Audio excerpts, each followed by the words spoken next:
Hello, everyone, and welcome to the latest LPL Market Signals podcast. Jeff Buchbinder here, your host for today, with my friend and LPL research colleague, Quincy Krosby. Hope all of you had a nice weekend. Quincy, how are you today?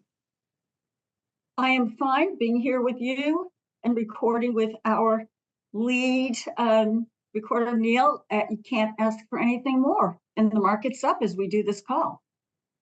Yes. Well, I'll say, first of all, we don't give our producer, Neil, enough airtime. So thanks, Neil, for what you do behind the scenes. Oh, my gosh, yes. We appreciate it. We'd be lost without you.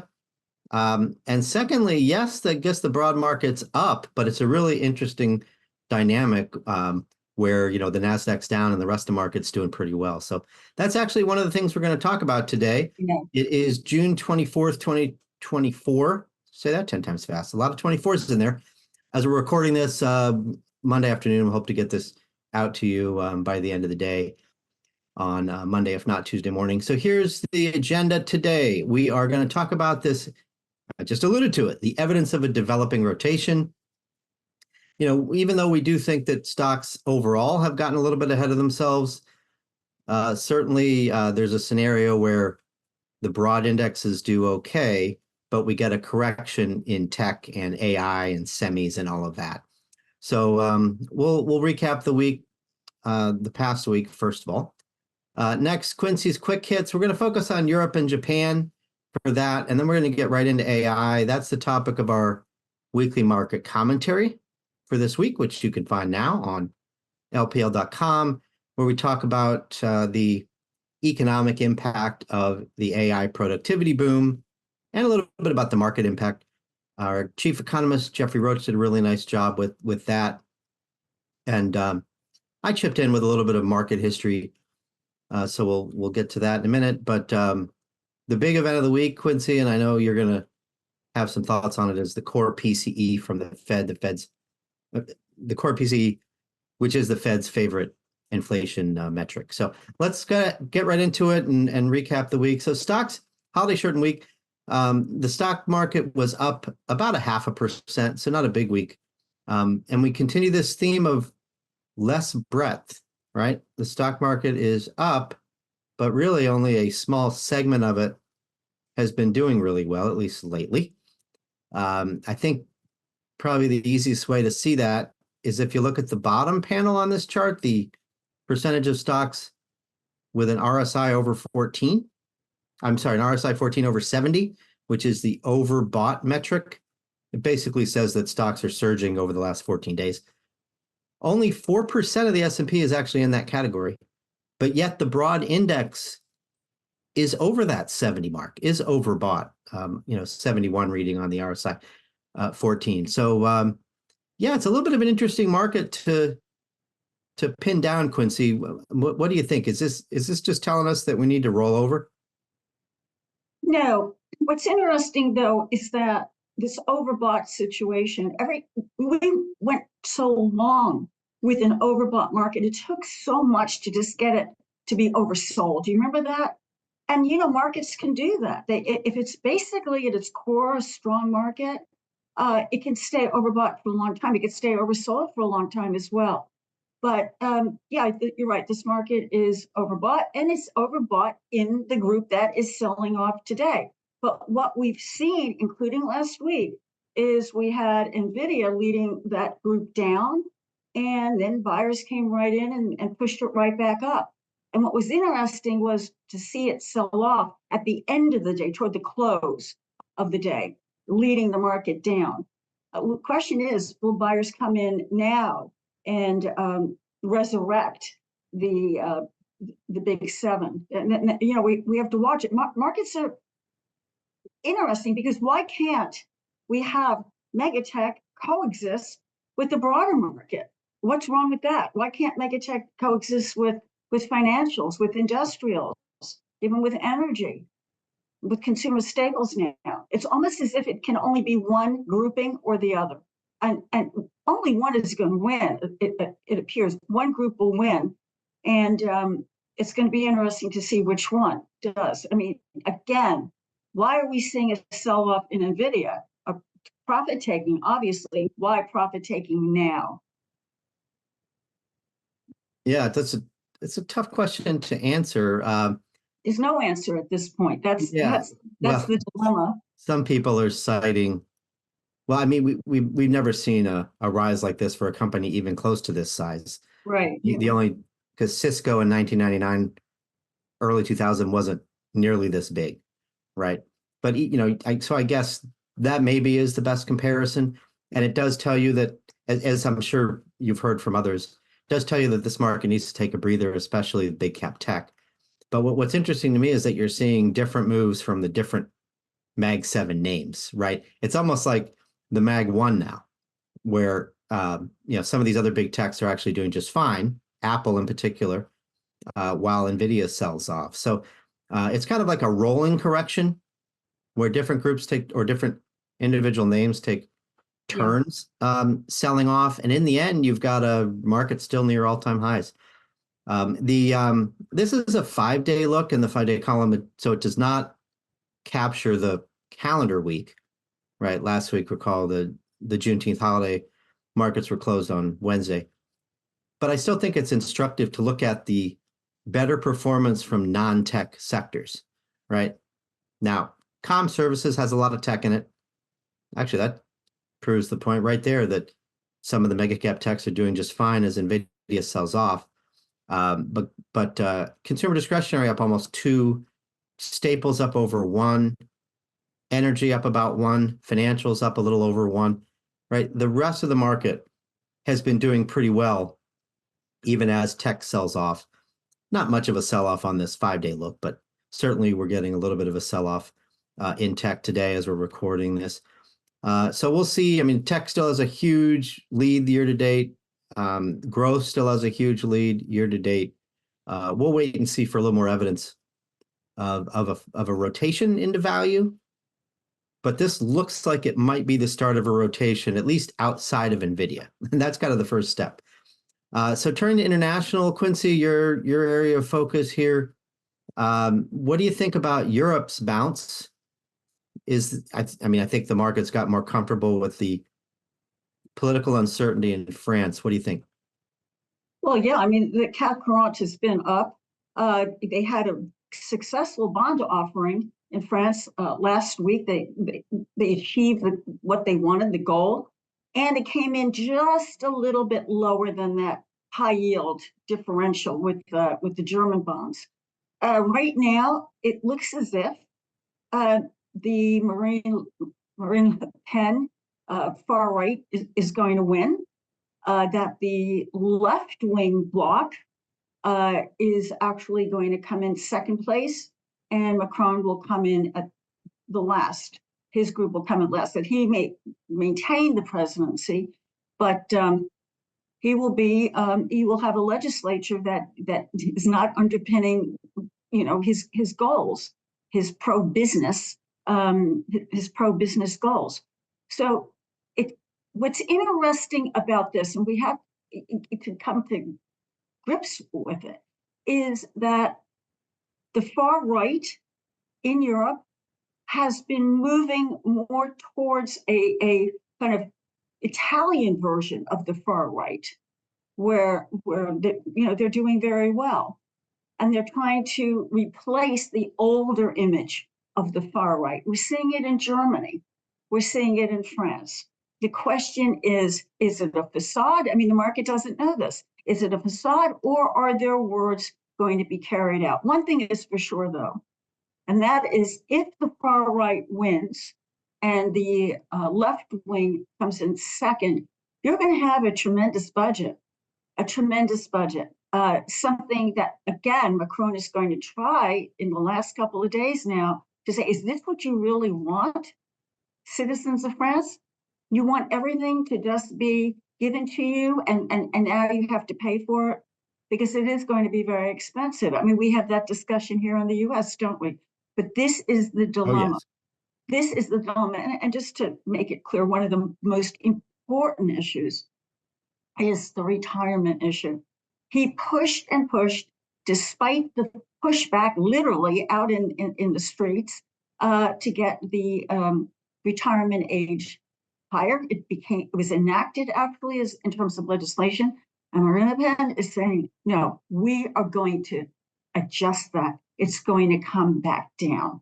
Don't you worry, it's going to come back down. That is powerful, absolutely powerful, given the resentment that the average Frenchman had for this push of pushing it higher. They saw it as elitist, and they have resented it ever since. I mean, I've been watching the polling data since it became law.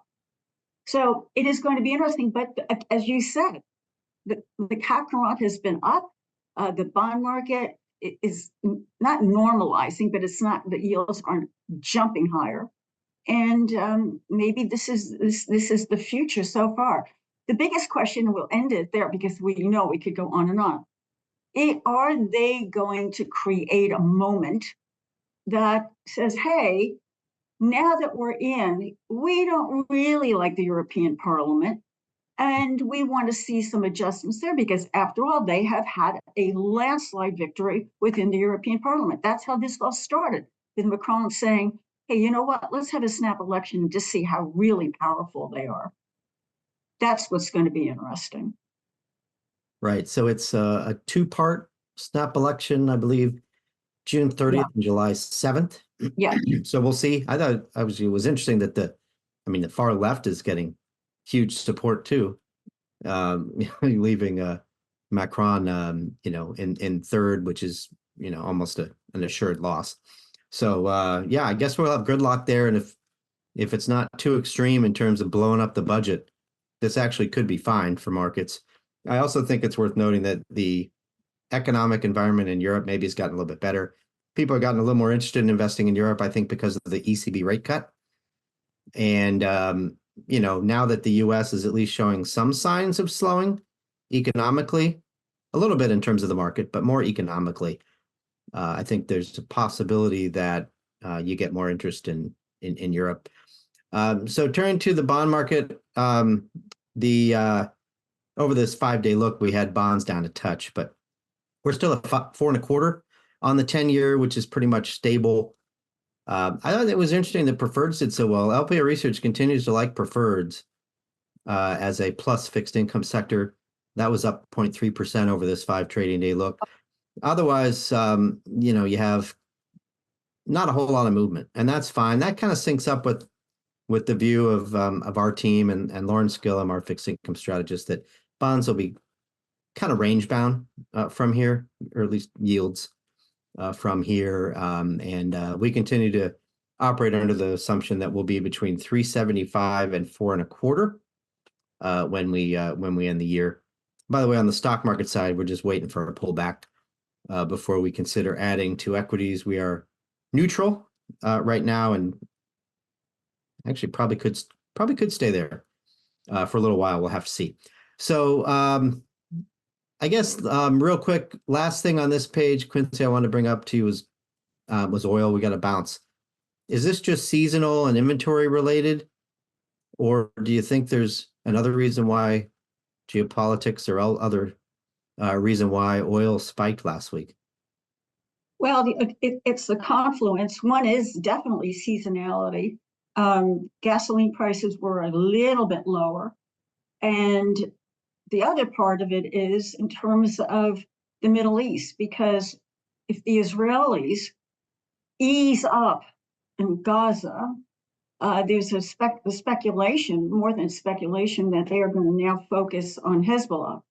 And that takes them into yet from Hamas to Hezbollah, the other major surrogate for Iran.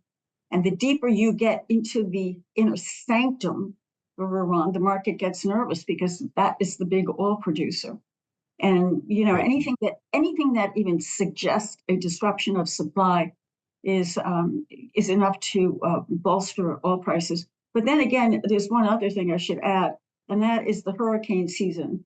It's supposed to be, based on the meteorologists who do work for the oil companies, that it's supposed to be a particularly virulent hurricane season. And whenever that happens, there's always the possibility of disruption of supply. Absolutely. Yeah. We'll hope we don't get all-out war between Israel and Lebanon, but that is certainly a huge risk for oil in terms of affecting the Iranian production, no doubt. So let's turn to your global topics. We of course talked a little bit about France, but what I'm concerned with here is, does this have broader implications, Quincy, for politics in Europe, or should we just look at France as, idiosyncratic? And then I want to get your thoughts on the yen. I know you talked about that a little bit this morning internally. We're getting close to intervention range again, right? We've already seen, 2 rounds, I think something like 60 billion US, maybe a little more than, is that Yeah. right? So we could get another one. These are big dollars. So maybe the main question there is, what impact will that have on treasury yields? Yeah. And then I want to get your thoughts on the AI productivity boom before I walk through Jeff's slides here and the weekly market commentary for this week. Sure. Well, first of all, let's take a look at in Europe. In the UK, it's different, isn't it? It's the Tories, the Conservatives, look like they're going to be pushed out by Labour. So that looks like it's a done deal. So it's the opposite. And Labour this group in Labour tends to be a bit more centrist, but also it looks as if there will be a rate cut.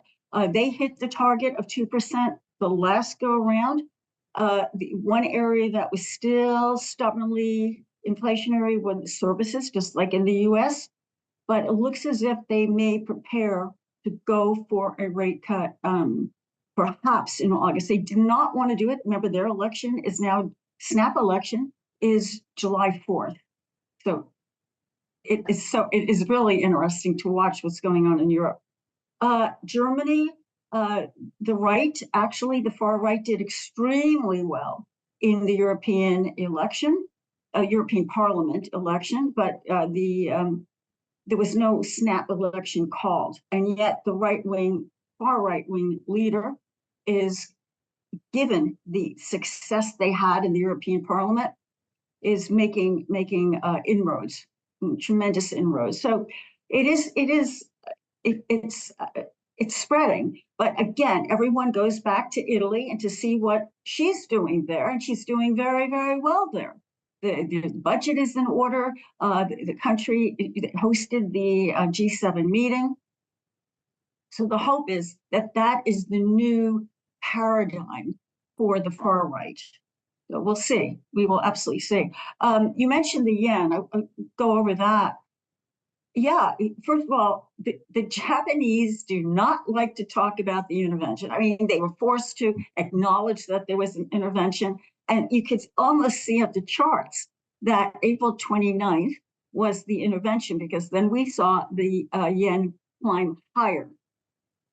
Then go boom, boom, boom, go to the end of May. It looks like there was another intervention. But in the midst of all of this, it was about a $63 billion total.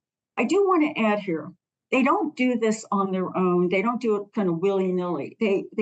Central bankers talk to one another, and they even the enemies talk to one another from the central banks. It's really interesting because no one wants to see a major upheaval. No one wants to see some mistake in the currency markets, or for that matter, any of the markets where the central banks can work in conjunction. So they are talking, with the Federal Reserve especially, given that it is partially the Fed's policy of higher for longer that has pushed this interest rate differential with the Japanese. Also, Japanese own policy is pushing this problem because they remain dovish. Now, if the Bank of Japan announced another rate hike, they had one as they changed the policy dramatically, that would help underpin the yen. But the fact of the matter is, it's getting very close to that price where we were on April 29th. And we'll see if they do it. Now, interesting is the PCE coming out on Friday, Personal Consumption Expenditures Index. Right now, the consensus for that is that we will see year over year, month over month, a pullback in inflation. not tremendous, but just enough to satisfy the market and the Fed's need to see that inflation is in fact coming down and it hasn't just stalled. Why is this helpful for Japan? Because if that happens on Friday, what also happens then is that the US dollar could soften a bit as the market says, interesting. Maybe the Fed is going to feel more and more comfortable with a rate cut. That then pushes the dollar a little bit lower than this really higher for longer stance. Well, no, we're not going to do it. We're not going to do it. So it's important for the Japanese. The other aspect to this, and you mentioned it, is the Treasuries. There are suggestions, particularly in the May move, that they sold Treasuries to help raise cash for that intervention, the one that came at the end of May. And then you would have to think that they would have to sell more Treasuries. And why does that matter to us? Because the Japanese are the largest foreign holders of US Treasuries. And if we see more selling, what does that do? What does that do to us? It means that we need to make up the difference, don't we? Because at the same time, China is actually selling their holdings. Remember, at one point, China had $1.3 trillion of treasuries, across the curve. And they started to sell, and it sort of landed at about 820 billion. It's now down to 700 billion, and we suspect that they want to continue selling. The question always is this: who is going to be the buyer when we have another auction? And therefore, Japan is not that they're selling their all of their holdings. That's not what's happening. But little by little, it's coming down. And so this is where we are very sensitive about our deficit. We need to have Japan with more holdings. We need to have everyone with more holdings from global central banks. And we need private investors coming in at our auctions. We are beholden to foreigners. We're beholden to private firms to come in and buy at auction in order to bring those yields down. If they don't, the yields go higher. And that's where we are caught in this never-ending cycle of these auctions telling us who's buying, who's not buying. And the last thing we want to see is Japan being forced, in essence, to sell. So it is not just about higher for longer doing this. It is also juxtaposed to their dovish policy, right? And so again, if the Bank of Japan were to come out at their next meeting and suggest to the market verbally, like a verbal announcement, so to speak, literally and figuratively, that we may be raising rates, that could help lift the Japanese yen. Yeah, it's of course mainly about the U.S. We have U.S. investors listening, although we certainly recommend some global diversification. So we always try to pull out some implications from these international developments and ask ourselves what it means for the U.S. And I'll just say on the Treasury yields, we've as a country have done just about everything we could to make these other countries not want our treasuries, right? With what's happened with, granted, inflation's come down lately, but the deficit spending certainly has gone a little bit too far. I'm sure most of you would agree with that. And then you have inflation that has been tougher to bring down than most people thought it would, including the Fed, I think including most folks in the LPL research department, if you go back 3 years. And that's made people uncomfortable buying treasuries. And we know what's happening with trade relations between the US and China, right? And that's why you've seen a lot of selling there. That's a lot of selling. You underscore that. That is a big change in that amount of US treasuries held by the Chinese. And you put all that together, and yet we still have yields at 4.25 on the 10-year. That's, in my book, that's a win for now. That doesn't mean they're always going to stay low. 4.25 is a pretty low level relative to history. But for now, I'm going to call that a win. Jeff, let me add one more thing here. In terms of India, because we haven't mentioned India, take a look at India and their bonds. They are being included in a JP Morgan index. They have really, compared with some of the other emerging markets, strong management of their economy and budget, and the yields are attractive, and there's tremendous interest in the the Indian bonds. Yeah, and that country's markets have settled down since they had a little bit of election uncertainty themselves. It looks like Modi has, brought a coalition together that people are comfortable with, and he can continue his pro-business, pro-growth, pro-infrastructure policies. So that is a market that we continue to like. Let's transition to AI, and then we'll preview the week ahead. Quincy, I just want to get your high-level thoughts on AI. How much impact could it have, and maybe how you would compare it to the internet build out 25 years ago. Well, that it's a fantastic idea. One of the things that sort of envelops this whole AI, and especially NVIDIA, because we have to remember what NVIDIA is. They are the infrastructure, for AI. And then you have the build out, with Oracle, with Broadcom, infrastructure that helping make the processing that much faster, that much quicker. The question comes down to, okay, in real life, how is it being used in real life? And there's so many examples of hallucinations. And for folks who don't know what that means, it means that you'll ask AI, what do you think of this? And it comes back and it's very clear in terms of the language, but it's all wrong. That's called hallucinations. It's all wrong. It's almost upgraded gibberish.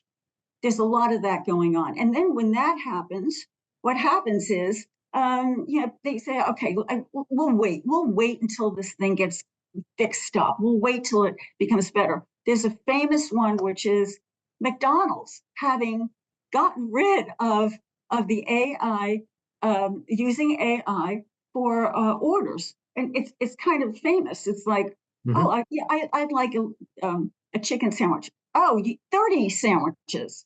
Oh, yeah, I want a Coca-Cola. Oh, a Pepsi, whatever. Oh, you want 20 of those. That's how it has been interpreted.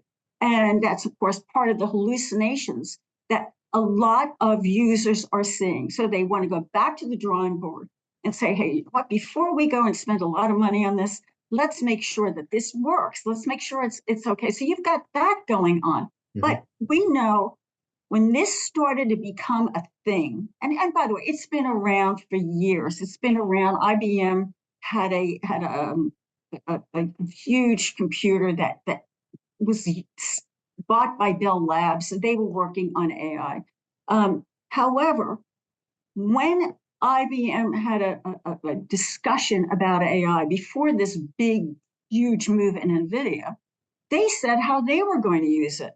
They said, hey, this is going to be used in our customer service. It's going to be used in HR, which is really interesting. Human resources, all of that. That's how we plan on doing it, and that's really how it's going to be initially. It's going to be in customer service. It's going to be in HR, and it's also going to be in the media. We're seeing it already, where you're going to see folks losing their jobs because AI can actually, when it's not hallucinatory, can do the job for them. That's where there is a worry. There's a saying, Jeff, that if you use AI in your job, you're next. Or not you personally, but the job that you hold is next. Yeah, the more you use it. I'll be showing my resume on the screen as you talk. Yes, we haven't gone that far though. I hope not. But that's really what it is. The other area that's very important is in the military. And this is why you see the US government clamping down on exports to China because you know it's going directly to the military, and the military uses AI. They use it for the drones. It is extremely important, and the more upgraded generative AI, which means faster, more and more information that can be processed very, very quickly. That is where the AI is much more sophisticated. Now, I'll add one thing that where there's the negative. When Hamas entered Israel, and you had that the beginning of this conflict, one of the big questions was what happened to AI, because they are supposed to have been the Israeli army, the Israeli military complex, using AI for security purposes. It failed. It failed completely. And so you get back to that question. Okay, we're not talking about McDonald's orders of chicken sandwiches and Big Macs. We're talking about military. We're talking about security, and it failed.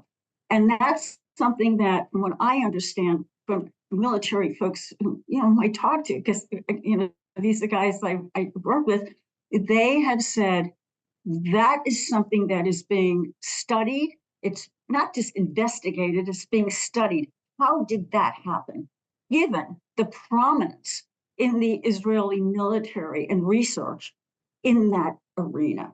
So that is particularly interesting, I think. But in our world of what we do, it is actually going to be, for everyday usage. The question is, how easy is it going to be to use it? Or is it going to be where, hey, you know what, I don't really feel like using it. It makes mistakes. I'll wait it out. That is a question, because after all of these have to be sold. Every earnings season, what do we always talk about? How are they monetizing AI? How is Microsoft monetizing it? How is we know Apple? We had to wait for Apple to have their day in the sun talking about how they were integrating AI and everything. In essence, monetizing it. So this is the key: is who's buying, how much are they buying, and is it enough to compensate for the cost of all of the research and development? Sure. Well, I think the 20% of the overall CapEx is basically coming from big tech spending on AI. Yes, exactly. That's for the whole S&P 500. So there is massive spending. We know who we're talking about, right? The Metas, the Googles, all of those folks, Microsofts, Apples. If those folks believe in it enough to spend the money they're spending, I think it's probably a good idea for us to believe in it. And what becomes really exciting as I think about this is, after the hallucinations, right, and we get the growing pains behind us, this is a really powerful technology. Now, people are going to be worried about losing jobs, but history shows that doesn't really happen, right? You end up just reskilling the labor force, or the labor force reskills itself, and you have new jobs, right? We're not all farmers anymore, like we were 100 years ago, and all of that. The Industrial Revolution, same thing. People thought nobody was going to have a job anymore, and we just reinvented the economy. That should happen again. But what gets me excited is when you talk about all companies using this. There's a productivity boom here. It's just very early stages, but it's coming. It's going to make companies more profitable, right? You're going to be able to do more without adding more people. Hopefully, keep the people that you have, and that's really the theme of the weekly commentary this week. So I'll show you a few of the charts that we have in that piece. Again, Jeff Roach, our chief economist, did this, and we had a kind of a lull of productivity, I guess, over the last 20 years. We did the internet build out. We got a little bit of a boost in the late 90s, but then we sort of hit a lull.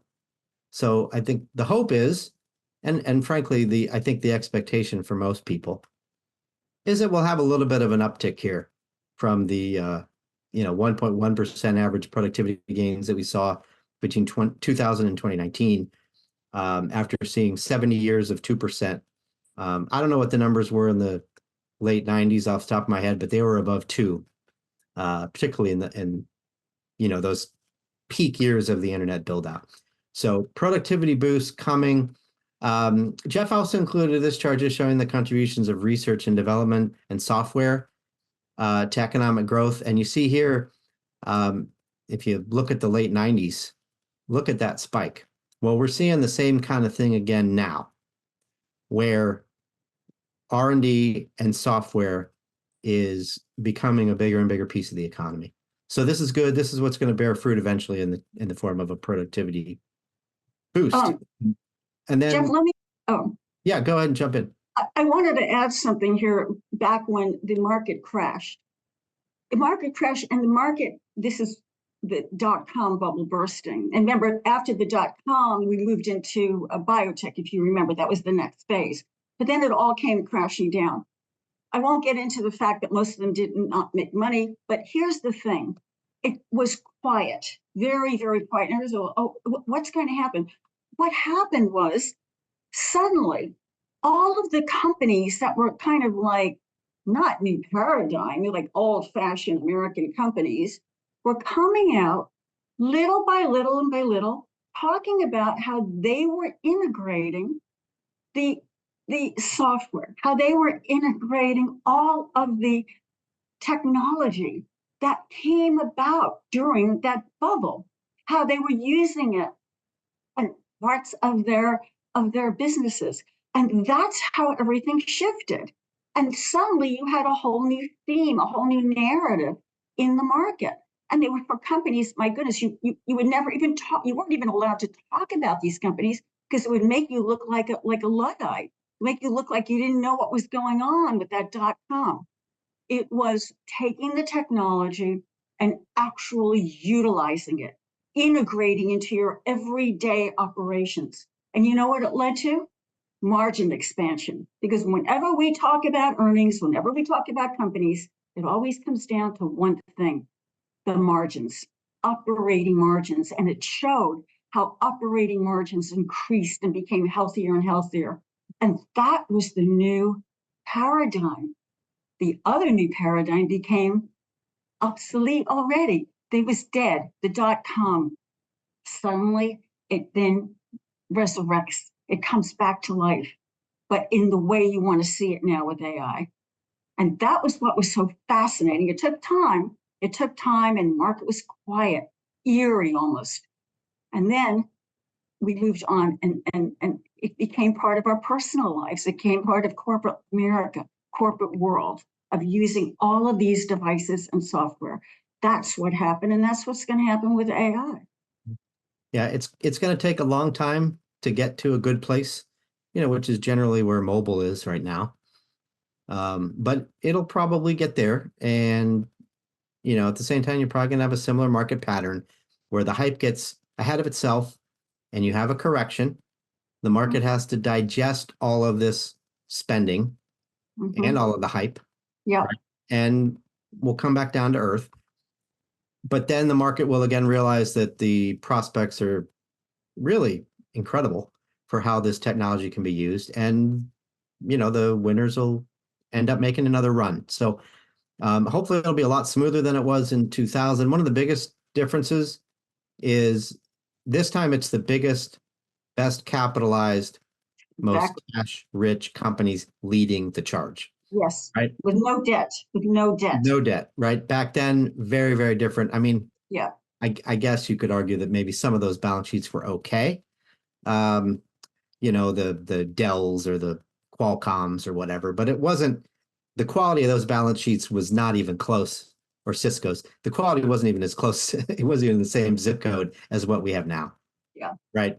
With all these big techs, they're this massive, the highest quality companies that this world has really ever seen, I would argue, in terms of the financials. Yeah. Right. We could criticize what some of these companies do, but I'm just talking about in terms of the financials. Yes. It is, this is a much more resilient technology leadership than we saw in yes. 2000. not even comparable. So that's a good point. I think, even the valuations for the market, probably get people more comfortable. If you just look at the S&P 500 PEs back then versus now, you're about 5-6 points cheaper now, maybe a little bit more, something in that range. Yeah. So that makes this market a little more comfortable to own. And then you have the fact that the leadership of this tech trend is higher quality. So we think anybody who's saying that because we crashed in 2000, we have to crash again. We don't buy that. Do we have to correct? Sure. Tech already was down 10% when the market corrected 5.5% a couple months ago. So we'll probably get another one of those. Maybe it'll be a little bit bigger this time. Yeah. NVIDIA's already had its correction. I mean, it may go down more, but it's already down, I think, 15% in just a few days, maybe a little bit more than that. So, like I said before, every part of this AI rally is taking turns, kind of taking a break, and the overall market certainly took a little bit of a break a couple months ago. It looks like we're on the verge of maybe another break. So let's get to the week ahead real quick. We're in a little bit long, but we've got the core PCE this week. Quincy, what do you expect to see? Did that calm CPI tell us that maybe the PCE could be a little better than expected, or is that taking too big of a jump? No, I think you also had the producer price index come down. You've had prices paid in some of the purchasing managers' surveys. Those have come down a bit. So it looks as if there's a steady trajectory. And that's what the Fed wants to see. I mean, basically, the Fed wants to see that, it's not going back up, that it albeit slowly, but it's coming down in the right direction. So I think, again, it would be month over month and year over year that we expect to see in the core. It pulled back just a bit. This week, we also have the Russell reconstitution on Friday as well. And that involves tremendous amount of trading. The heavy volume of trade. So it's going to be a really interesting day. Remember, it comes, what is it? I think the fourth, it's always in June, the last Friday, the fourth Friday in June every year. So it's actually this Friday. So we're going to have that. But we're also going to have some interesting earnings. We're going to hear from FedEx. And, with FedEx, it's a bellwether on it, despite its own internal issues, but their guidance about what's going on around the world is always very interesting for the market. And especially because we have questions about the economy, and that helps to shed some light. We're going to hear from Nike. We'll get some, interesting, I think, comments about the consumer. And we're also, speaking of the consumer, and more of the middle income consumer, will be Carnival, which is the largest cruise ship operator. We want to see our folks, going in and saying, we're going to go on one of your cruises. And I'm particularly interested in the lower end, because we're seeing the lower wage earner. We know they've been under pressure, but it is now moving up to the lower middle class. We want to see what Carnival has to say, who's going on their cruises. So that, I think, is going to be extremely interesting for the market. And in addition to that, we have a number of data releases regarding housing. And we also have an onslaught of Fed speak. So I think it's going to be a very interesting week. But one thing we always talk about, Jeff, is the personal income. That comes out also with the PCE, and whether or not, we are spending more than we actually have. So we'll see how that holds up. And that should be extremely interesting as well. We also have durable Fed goods. cares about wages. But go ahead. Durable goods is extremely important. And I look at it for one reason, because embedded in the durable goods is capital expenditures. Mm-hmm. We want to see our companies spending money. What are they spending money on? That's a vote of confidence. If we see a positive data on that in the durable goods report. You're going to see some AI capital investment, I think, in the next few months of capital of economic releases for sure. So we'll talk more about earnings season next week, but that's coming pretty quickly. Oh my goodness, yes. So Thank goodness. Yeah, we'll see what we get. I mean, these are May company reports that you just referenced, Quincy, but when we get to the June quarter reports, I think we're going to hear more about capital investment and confidence and AI for sure. So more to come there. So we'll go ahead and wrap at that point. Again, the weekly market commentary on LPL.com is about the productivity boom from AI. Really good piece from Jeff Roach. So take a look at that if you're interested. Thanks, Quincy, as always, for joining for another LPL Market Signals. Thanks to all of you for listening. We will be back with you next week when we'll, of course, talk earnings and much more. We'll see you then.